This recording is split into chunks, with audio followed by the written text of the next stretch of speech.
Renungi teman-teman sekalian. Terlalu banyak sekali lagi orang-orang sebelum kita. Laki-laki, perempuan, anak-anak, orang tua yang sudah wafat. Sesehat apapun badan mereka, setinggi apapun prestasi dunia mereka telah kejar, dan semua yang berhubungan dengan masalah target-target yang biasa dijadikan sebagai target utama setiap orang di muka bumi ini, mereka sudah coba raih, mengejar dan raih. Tapi mereka meninggal dunia teman-teman sekalian. Saya bukan menakut-nakuti, tetapi saya dan Anda semua juga akan menjadi mayit. Hari ini kita bisa ngobrol, bernafas, melihat, mendengar. Tapi satu waktu nanti Allah berfirman dalam Al-Quran, A'udhu billahi minasyaitonir rajim, kullu nafsin dha'iqatul maut. Semua yang berjiwa pasti akan mati. Orang-orang yang lebih baik daripada kita, para nabi-nabi, di ujungnya atau puncaknya adalah Nabi Muhammad sallallahu alaihi wasallam juga wafat. Sampai pada saat beliau wafat, sebagian sahabat masih syok dan seperti tidak percaya apa yang sedang terjadi. Tapi Abu Bakar radhiyallahu anhu tampil pada saat itu. Lalu mengatakan, man kana ya'budu Muhammadan fa inna Muhammadan qad mat.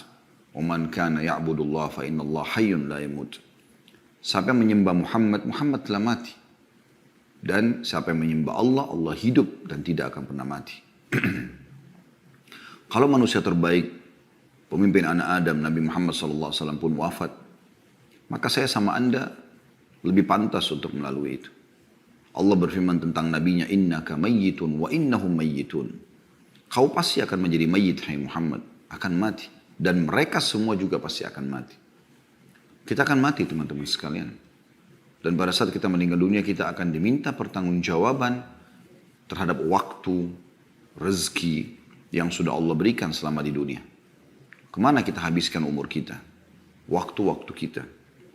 Harta yang telah Allah titipkan, pasangan hidup, keturunan.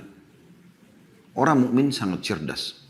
Dia tahu pada saat dia berstatus suami, maka dia akan coba memaksimalkan tugas dia sebagai suami yang telah Allah bebankan, memberikan nafkah, pendidikan, perlindungan kepada istri dan juga anak-anaknya sampai ajal datang.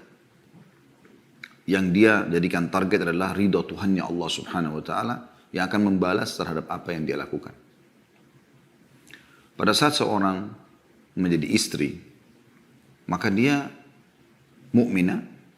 Tentunya kita bicara sosok mukminah, dan kita berharap wanita-wanita yang mengikuti acara kita ini juga termasuk dalamnya. Pada saat menjadi seorang istri, target dia adalah bagaimana mendapatkan ridho Tuhannya, bagaimana dia melayani suaminya, mentaatinya, izin kalau mau keluar, memenuhi kebutuhannya, menjaga amanah rumah dan anak-anaknya, hanya sampai ajal datang.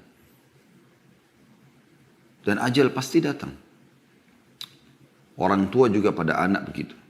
Dia bertugas sebagai orang tua, memberikan pendidikan yang terbaik dan menjadikan anak-anaknya sebagai amal jariah buat dia sampai ajal datang. Sosok anak juga seperti itu. Dia bertugas sebagai anak sampai ajal dia datang. Bagaimana dia menjadi anak yang patuh, yang bakti, memenuhi kebutuhan orang tuanya. Begitu juga yang lainnya.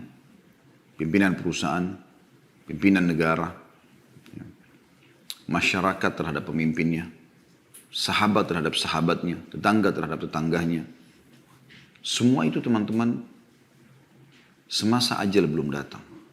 Maksimalkan dengan kebaikan-kebaikan.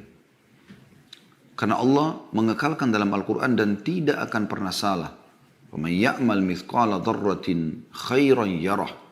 Siapa yang berbuat seperti biji sawi dari kebaikan, pasti dia akan lihat dan dia akan terima balasannya. وَمَنْ يَعْمَلْ مِثْقَالَ ذَرَّةٍ شَرًّا يَرَهُ. Dan siapa yang berbuat seperti biji sawi dari keburukan, dia pasti akan diperlihatkan dan diminta pertanggungjawabannya. Penyesalan selalu terakhir teman-teman sekalian.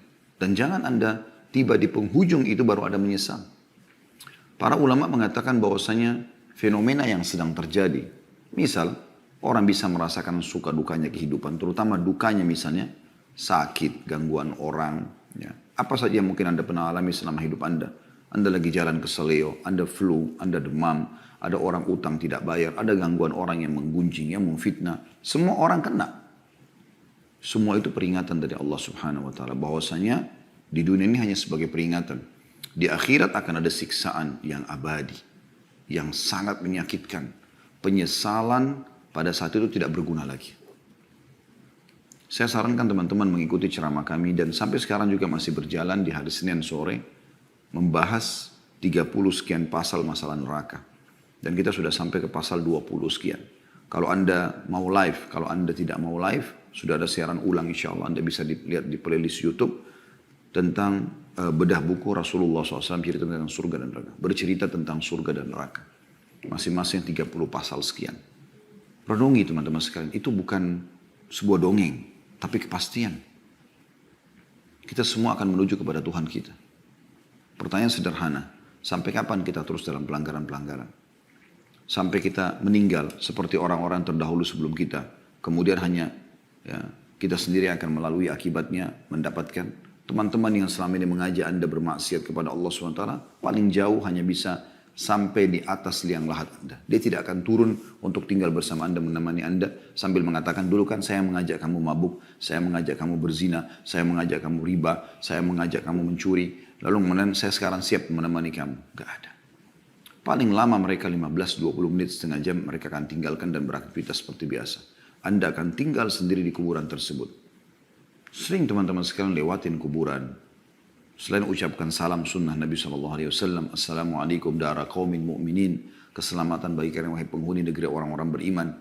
Ya, antumus sabiqun, nahnu insyaallah bikum lahiqun. Kalian telah mendahului kami, kami akan menyusul kalian. Ghafarallahu mustaqdimina minkum wal mustakhirina minna. Semoga Allah memaafkan orang-orang terdahulu di antara kalian yang sudah mati duluan, dan orang-orang yang di antara kami akan menyusul. Dan jadikan sebagai ibrah, pelajaran. Lihat, gundukan tanah dan batu nisan itu. Di dalamnya orang seperti kita dulu. Persis seperti kita. Yang perempuan, yang perempuan, yang laki-laki, laki-laki. Cuma mungkin beda suku, beda postur tubuh, beda warna kulit, tapi sama, manusia. Judulnya manusia. Kita pun akan sama dengan mereka.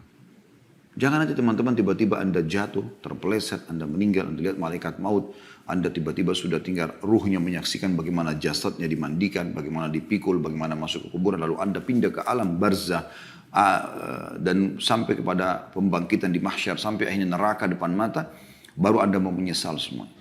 Ini rukun iman kita. Oleh karena itu teman-teman, mari sama-sama kita coba. Saya juga sama dengan Anda. Sama-sama kita sedang coba menyempurnakan hijrah kita kepada Allah Subhanahu wa ta'ala.